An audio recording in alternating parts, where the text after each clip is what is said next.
영원토록 찬양받으시기에 합당하신 우리 하나님을 찬양합니다. 할렐루야. 아멘.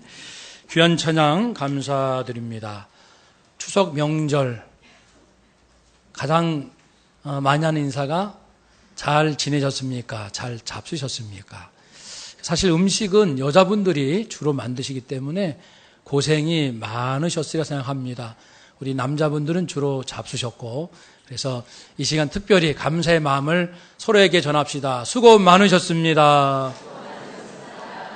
네.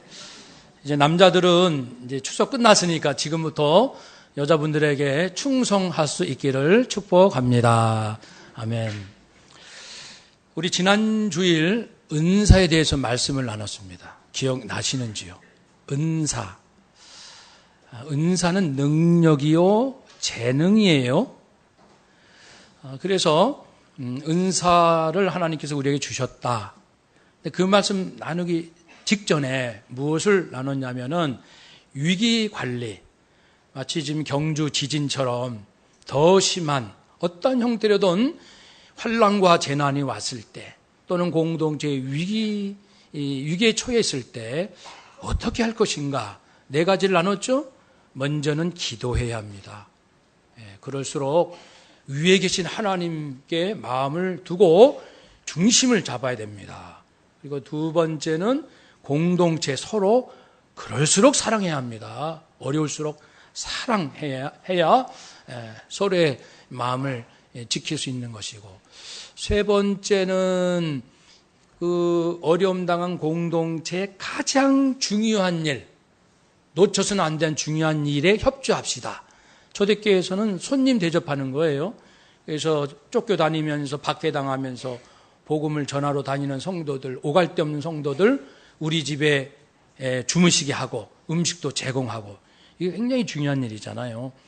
그래서 가장 중요한 일들에 협조하는 것이고, 네 번째로 위기당했을 때는 각자에게 주신 은사가 있는데 그 은사로 서로 봉사, 썩히지 말고 어려울수록 내 은사로 적극적으로 다른 사람에게 봉사해야 한다. 그러면서 이제 은사 얘기를 나눴죠.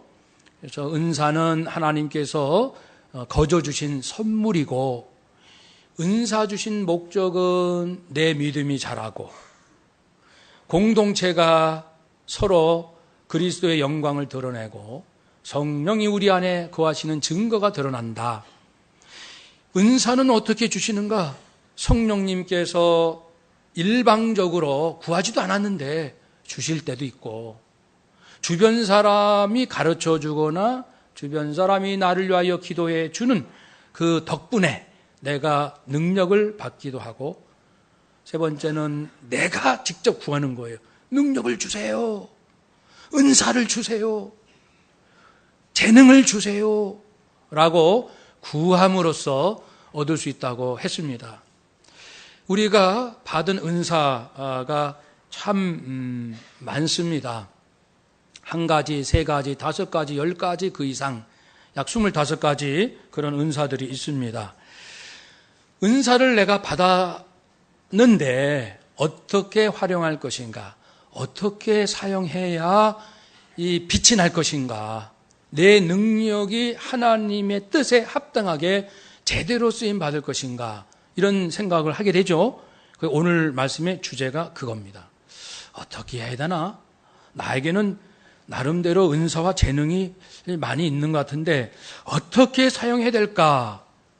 오늘 그 말씀 나누기 전에 이제 전체 은사에 관계돼서 숲을 보겠습니다. 하나님은 사람과 만물을 창조하셨어요.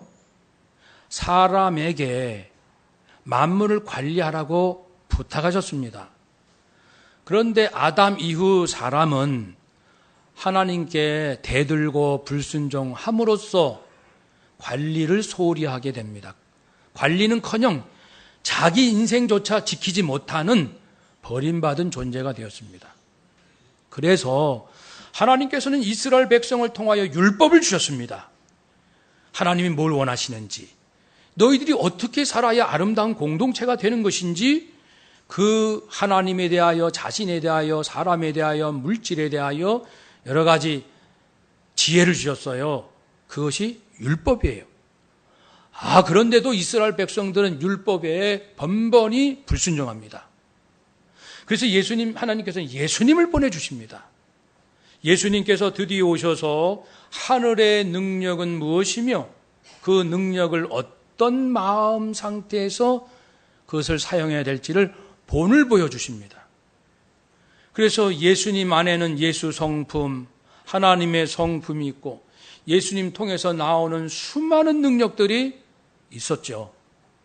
그래서 예수님은 그 성품으로 그 능력을 발휘하셔서 죽을 자, 저주받을 자 구원받게 하시고 병든 자 고침받게 하시고 인간관계로 고통당하는 자 먼저는 자기 잘못과 허물을 보게 하시고 이 사회의 불의에 대해서는 강하게 채찍질하시고 모든 것을 제자리 잡아주시는 일을 하셨습니다. 그렇게 하시고 예수님은 부활 승천하셨습니다. 그리고 성령님이 이 땅에 오셔서 예수님께서 지니셨던 예수 마음, 예수 능력을 그대로 구원받은 기독교인들에게 주시기 시작하는 겁니다. 누구나 말씀과 성령으로 거듭난 자, 매일매일 새로운 예수님의 성품을 받고 주의 능력, 곧 은사를 받게 됩니다. 그래서 우리에게 주어지는 이 능력은 예수님 능력이에요. 예수님이 하셨고 예수님께서 사용하셨던 능력입니다. 그 능력들은 이런 것이죠. 한번 따라 합시다. 말씀, 신비, 능력, 섬김. 크게 이 네 가지 주제거든요. 이런 은사들을 성령님이 주십니다. 직접도 주시고 배워서 얻게도 하시고 중보기도를 통해서 얻게 하시고 본인이 구해서 얻게도 하시고 그리고 이제 예수 마음을 주시는 거예요. 왜냐하면 예수님의 마음 없이 하늘의 능력을 함부로 사용했다가는 하늘의 뜻을 그르칠 뿐 아니라 사람을 살리는 것이 아니라 오히려 사람을 죽이는 결과가 오기 때문에 그렇습니다. 그래서 이 칼이 있으면 칼날, 예리한 칼날은 능력이고 칼자리는 성품입니다. 어떤 성품의 칼날이 있게 될 것인가? 누가 능력을 사용하는가에 따라 천국도 되고 지옥도 되는 거예요. 성령님께서는 우리에게 예수님의 성품을 주기 원하십니다. 예수 성품 받지 않고서는 마귀 짓을 하니까. 마귀는요, 어떤 자입니까? 본래 천사장이었는데 배반하고 하나님처럼 동일해져야지, 하나님처럼 높은 자가 돼야지, 모든 자가 나를 숭배하도록 해야지 그랬다가 쫓겨난 자입니다. 그리고 동조했던 귀신들 함께, 타락한 전사들 함께 이 땅에 내려와서 귀신이 된 거예요. 동양의 귀신과 성경에서 말하는 귀신은 달라요. 이 죽은 사람의 영혼이 귀신이 아니고 타락한 천사가 귀신이라고 분명히 성경은 말씀하고 있습니다. 그런데 이 마귀와 귀신들은 능력이 있어요. 원래 천사였기 때문에 능력이 있습니다. 그 이스라엘 백성들이 애굽에서 종살이 하다가 이제 출애굽할 즈음에 하나님께서는 모세를 통하여 애굽 바로의 왕, 애굽의 왕 앞에 당당히 서게 하셨죠. 왕이시여, 우리 이스라엘 백성은 하나님의 백성인데 당신들이 이렇게 고통스럽게 우리를 핍박하니 이제 하나님께서 이 백성을 보내라 하십니다. 그러니까 애굽 왕은 반응이 어떻겠어요? 야가 웃긴다. 너 여기가 어디라고? 네가 무슨 힘이 있다고? 네가 무슨 권력이 있다고? 감히 내 앞에서 너 참 웃긴다. 그럴 때 모세는 가졌던 지팡이를 던지니 뱀이 됩니다. 기적을 행하는 거죠. 모세와 하나님의 능력이 모세에 함께 있다는 증거죠. 근데 그때 애굽에 있는 술사들, 그 영적인 능력에 있는 이 사악한 그들도 지팡이를 던지니까 딱 뱀이 돼요. 똑같이 능력을 행하는 거예요. 이처럼 마귀 귀신들도 상당한 능력을 갖고 있습니다. 사도행전 보면 사도 바울이 전도할 때 점치는 여종이 있습니다. 사람의 그 과거, 특별히 불행했던 과거를 쪽집게처럼 잘 알아맞히는 이 귀신들, 귀신의 힘으로 점을 치는 그 여종이 있었죠. 그러나 바울이 예수의 이름으로 그를 정결케 했습니다. 그러니 이 귀신들도 그런 놀라운 능력을 가지고 있는 것은 사실입니다. 그러나 귀신들은 그런 능력을 가지고 무엇에 쓰냐면 하나님과 멀어지고 마귀에게 복종하라, 사탄을 숭배하라. 그러면은 마귀와 사탄은 같은 의미인데 이 마귀, 사탄이 하는 짓은 무엇입니까? 그것은 성령이 하시는 일의 정반대라 생각하면 됩니다. 성령이 하시는 그 일은 사랑이요, 기쁨이요, 화평입니다. 그렇다면 마귀가 하는 짓은 사랑하지 못하도록, 할 수만 있으면 사람들이 서로 사랑하지 못하도록 이간질시키는 것이 마귀의 짓이에요. 기쁨이 없도록 늘 우울하고, 그렇죠? 정말 건강한 기쁨이 아니라 쾌락적인 기쁨, 사악한 기쁨 쪽으로 사람을 유도하고, 화평이 아니라 분열, 오래 참음이 아니라 조급하게 하고, 자비와 양선이 아니라 포악하게 하고, 충성, 온유, 절제가 아니라 자기의 욕망에 따라 자기가 하고 싶은 대로 마음껏 하게 하는 것이 마귀 짓입니다.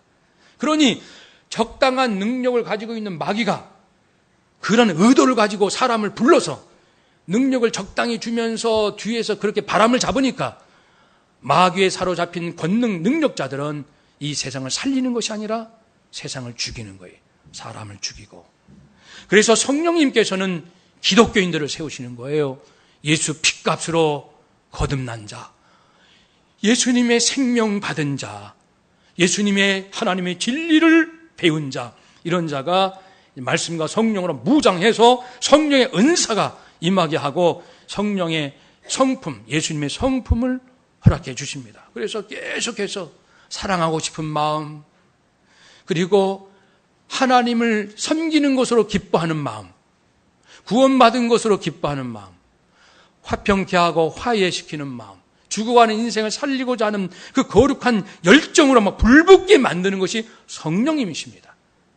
그래서 이렇게 불붙은 하늘의 능력과 예수의 마음으로 이 견딜 수 없는 뜨거운 마음을 가진 사람들이 가족, 친척, 친지, 친구, 직장, 사회, 국가, 민족, 인류를 향하여 예수님 대신, 예수님께서 하신 것을 대신하여 그렇게 하게 하시는 것이죠. 그런데요, 흥미로운 공통점이 있어요. 하나님께서 주시는 능력과 예수 성품 공통점이 있는데요, 그것은 관계성입니다. 한번 따라 합시다. 관계성. 관계 안에 주신 거예요. 그러니까 말씀, 신비, 능력, 섬김, 이런 많은 은사들, 재능들은 다른 사람을 위해서 쓰라는 거예요. 이제 몇 가지가 예로 이제 오늘 본문에 나옵니다만은, 다른 사람 살리라, 다른 사람 올바른 길로 인도하라, 다른 사람 위로하라, 다른 사람에게 기쁨을 주라. 사람을 살리라고 그 능력을 주신 거예요. 관계 안에 필요한 능력입니다. 나 혼자면 그런 능력 필요 없어요. 예수 믿고 구원받으면 만족해요. 정말이지 만족한 겁니다. 구원이 무엇인지를 진정 아는 성도라면 내가 예수님으로 구원받았, 이 한 가지로 만족할 수 있는 거예요. 다른 것이 필요 없어요 라는 것이 아니라 무엇이 있으면 좋지만 없어도 괜찮아요, 그렇다는 거예요. 그만큼 구원이라는 것은 성도에게 최고의 만족감을 주시는 것인데 왜 능력을 주십니까? 다른 사람 살리라고 능력 주시는 거예요. 그런데 그 예수님의 성품 말입니다. 그런 성품도 다른 사람 잘 세워주고 사람과의 관계를 잘 하라는 관계적 성품이에요. 사랑, 물론 내가 먼저 사랑과 기쁨이 충만해야겠죠. 그리고서 다른 사람과 화평하게 지내라. 인간관계에서 오래 참아야 된다. 자비와 선을 행해야 된다. 충성하고 사람을 대할 때 겸손과 온유로 대하고 절제할 줄을 알아야 된다. 이 전부 관계적인 겁니다. 그래서 성부, 성자, 성령, 성삼일체 하나님도 관계적인 하나님의 관계이듯이 우리 인생들도 끊임없이 부부 관계, 부모, 자녀 관계, 친척, 친지, 전부 관계입니다. 그래서 관계에서 상대방을, 내가 만나는 사람을 살리라고 성품 주시고 살리라고 능력 주십니다. 그런데 마귀는 상대방을 죽이라 그겁니다. 죽이라고 죽이는데 필요한 성품 주면서, 나쁜 악한 성품 주면서 그 능력을 행하게 하니 이게 악과 선의 싸움, 영적 싸움입니다. 오늘 말씀에 여러 가지 이제 은사들이 나옵니다. 여러분, 그러니까 우리가 기억할 것은, 하나님이 원하시는 것은 예수 믿고 구원받았다면 그 다음에 살아가는 이유가 인간관계를 좋게 할 수 있는 성품을 받아서 인간관계를 살리는 능력을 발휘하라, 그런 뜻입니다. 그러니까 사람을 살리는 성품, 사람을 살리는 능력입니다. 사람 살리라는 거예요. 너 예수 믿고 구원받았지? 그럼 넌 산 거야. 더 이상 너는 필요 없어. 너는 살았기 때문에 이제 다른 사람 살려라. 남은 인생은 다른 사람 살리라. 그래서 우리를 계속 매일같이 부르시는 것이죠. 한번 더 합시다. 남은 인생, 사람을 살립시다. 사람을 살리는 성품과 사람을 살리는 능력으로 헌신합시다. 아멘. 그렇게 될 수 있기를 축복합니다. 그러니까 야, 오늘 나 잘 살았어. 오늘 하루 정말 만족스러워 라고 하는 것은 오늘 직장생활 하면서 우리 김 과장님, 내가 뭐 적은 힘이지만 성령께서 나를 통하여 그 사람 마음을 살리셨어. 그러면 직장생활 잘한 거예요. 학생들이 공부, 학교 생활에서 선생님, 친구들 살린다면, 사람을 살린다면 그것은 학교 생활을 잘한 것입니다. 만일 그런 목적이 없다면요, 내가 공부를 잘해서 점수가 많든 점수가 좀 중간이든 그건 별 의미가 없어요, 인생에. 잘 생각해 보세요. 왜 점수가 그리 인생이 중요한가요? 점수에 따라 뭐가 따라오길래? 뭐가 차이가 나길래? 그 차이는 내 인생에 무슨 의미가 있길래? 그게 목숨을 맬 만큼 중요한 차이가 있어요? 점수 차이가? 그게 아니고 당연히 공부 열심히 하고 당연히 직장생활 성실하게 해야 되죠. 근데 거기에 방점, 초점이 있는 것이 아니고 사람을 살려라. 이번 명절에 친척들 만나셨습니까? 음식 잡수시고 안부 묻고 그래 열심히 살아라. 그뿐 아니라 뭔가 만나고 헤어졌잖아요. 그러면 기도 제목이 있는 거예요. 아, 아무개 조카, 우리 큰어머니, 누구, 이런 굉장히 어려운 문제가 있구나. 힘든 게 있구나. 그러면은 우리 가정은 그 가정을 위해서 기도하라는 하나님의 기도 선물로 만나게 해 주신 줄로 믿습니다. 만일 그런 뜻이 없다면은 안 만나도 되잖아요. 요즘 사람 그렇게 인간관계가 폭이 넓은데 뭐 친척 없으면 좀 어때요? 조금 좀 심한 표현입니다만은 친척이 없으면 어때요? 사는데 뭐 문제가 있나요? 별 문제 없어요. 친구 100명이다. 친구 5명만 있어도 인생에 아무 문제 없어요. 사람 많이 사귀어야 그것이 행복입니까? 그러니까 우리가 만나는 모든 일은 내가 많이 만났다, 많은 일을 했다가 아니고 나를 만난 사람이 살았느냐 죽었느냐 그것을 하나님은 물으시는 거예요.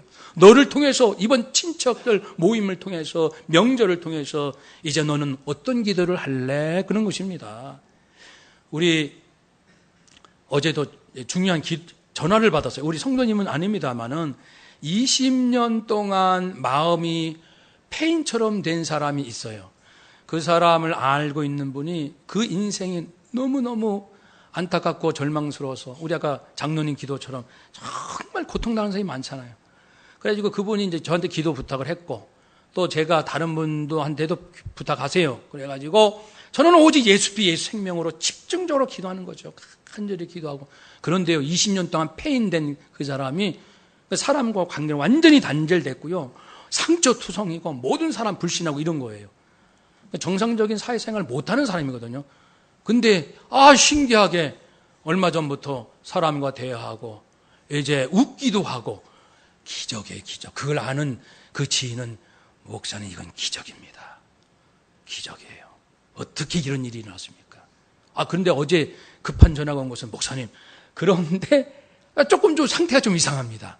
그러니까요, 이 오랫동안 어려운 상태에 악화된 사람은 뭐 한두 달 또 이렇게 금방 회복이 되기도 하지만 기도가 많이 필요하거든요. 그러니까 이제 절망스러운 상태에서 상당히 그래도 희망이 보였잖아요. 조금 더 어려움이 왔죠? 또 기도하는 거예요. 그렇게 왔다 갔다 하면서 좋아질 줄로 믿습니다. 그래서 그 긴급 기도 부탁한다고 전화가 왔어요.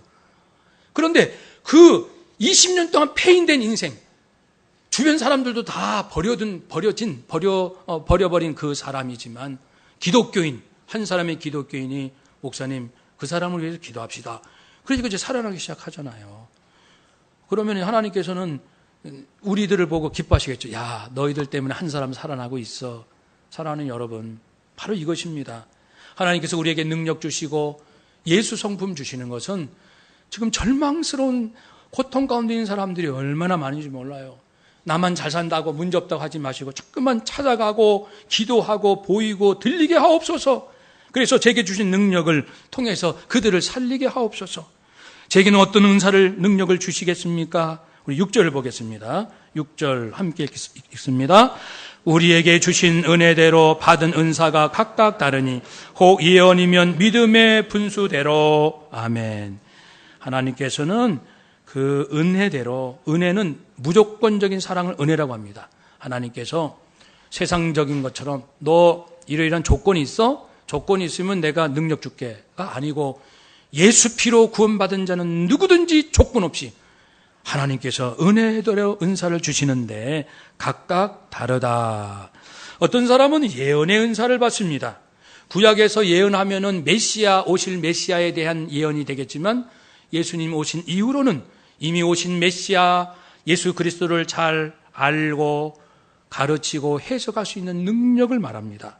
예언의 은사를 받은 사람들, 주로 이제 목회자들이 되겠습니다만은, 꼭 목회자는 아닙니다만은, 이런 예언의 은사 받은 사람들은 믿음의 분수대로 하시오. 이 믿음의 분수가 이 성품에 가는 거예요. 분수라는 것이 유추, 그러니까는 그 어떤 그 적합한 것을 뜻하는 거거든요. 믿음이라는 것은 구원 얻을 믿음은 아닙니다, 여기서. 내가 받은 은사가 무엇이며 왜 은사를 내게 주셨는가, 은사를 둘러싼 모든 것을 잘 이해하고 그것을 내가 어떤 일을 해야 될지 그 자기의 적절한 분량을 잘 깨닫는 것을 믿음의 분수대로 한다. 적절함. 성경에서는요, 적절하다는 말이 아주 중요한 하나님의 섭리, 원리거든요. 그 전도서 3장 11절에 보면 하나님께서 모든 것을 지으시되, 따라서 합시다. 때를 따라 아름답게 하셨습니다. 아름답게라는 것은 두 가지 의미가 있어요. 사람이나 어떤 이 사물, 이 꽃이 예쁘잖아요. 이 겉모습이 beautiful, 참 아름답다. 이 겉모습. 또는 어떤 사건이나 행동의 그 어떤 내용이나 어떤 특성, 이런 면에서 볼 때는 그 appropriate, 그러니까 적절하다. 우리가 흔히 말하는, 야, 어쩌면 그렇게 딱 맞니? 어쩌면 그렇게 절묘하게 하나님이 이렇게 역사하실까? 그런 때가 있죠. 어쩌면 이렇게 꼭 맞는 일이 일어날까?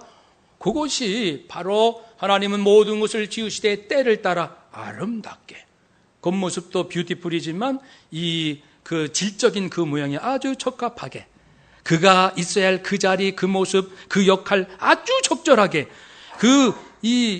아름답게 하셨다는 것이 오늘 분수대로 했다. 이 내용과 거의 비슷한 의미입니다. 하나님께서 만물을 지으실 때 모든 것을 지으시고 뭐라고 고백하셨죠? 보시기에 좋았더라. It is good, 토브. 그것은 위대하고 놀랍다. 하나님께서 감탄하시는 거예요. 하나님이 하셨지만 와, 위대하다. 놀랍다. 완전하다. 이 완전하여 아름답다. 그러셨는데 완전하다는 것이 적절한, 적합한, 적시에 목적이 딱 이 적이라는 그겁니다. 그러므로 이 원칙은 모든 능력을 사용하는 사람에게 기본적으로 적용되는 원리가 되겠습니다. 예언의 은사뿐 아니라 섬기는 은사는 특별히 여기서는 음식 시중 드는 것과 어려운 사람을 돕는 헌금하는 것을 특별히 의미한다 볼 수 있습니다. 사람이 모이면 먹어야 되거든요. 그래서 오늘도 이제 우리 점심 때 식사하잖아요. 모이면 먹어야 또 회의도 하고 일도 하고 기도도 하고 먹는 게 초대교회 때 아주 중요했습니다.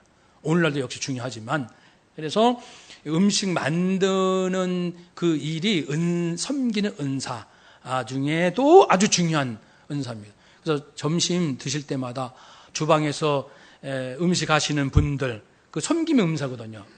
저분들이 얼마나 중요한 일을 하고 계시는가. 만약에 우리 점심 없어요 하고 계속 오후 예배 드리고 그러면은 이제 배가 고프면 벌써 이제 짜증이 오고 은근히 화도 나고 스트레스 잘 받는 사람 아마 많을 거예요.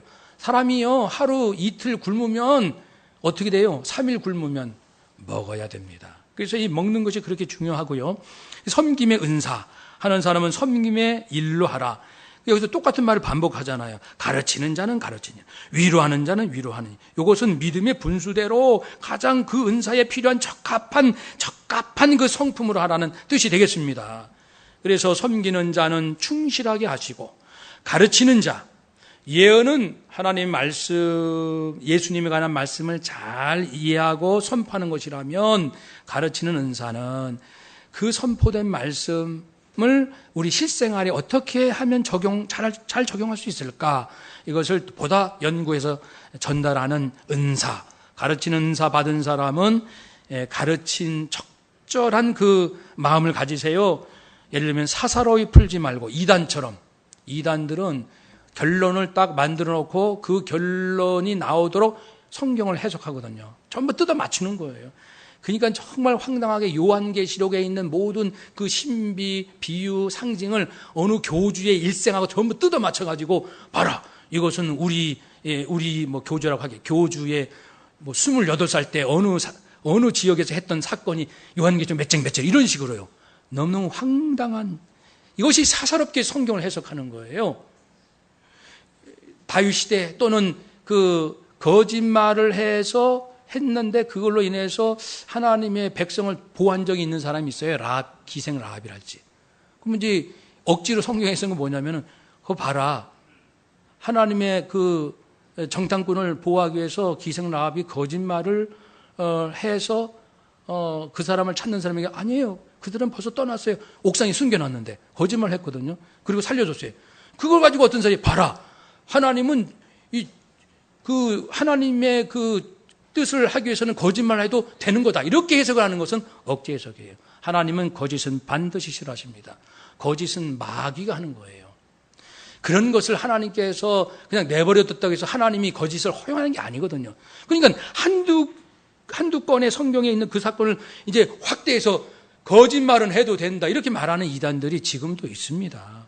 사랑하는 여러분. 그러니까 이게 가르치는 자들이 성경을 사사로이 풀거나 사사로이라는 것은 어떤 자기의 그 사사로운 목적을 달성하기 위해서 목적에 맞게끔 전부 뜯어 맞추는 거예요. 그렇게 하거나 억지로 해석해서는 안 된다.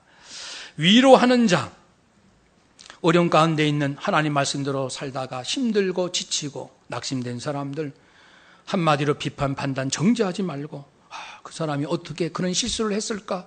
어떻게 그런 연약한 모습이 있었을까? 충분히 이해하고 상담 후에 말하면 지지하고 그럴 수 있습니다. 그럼요.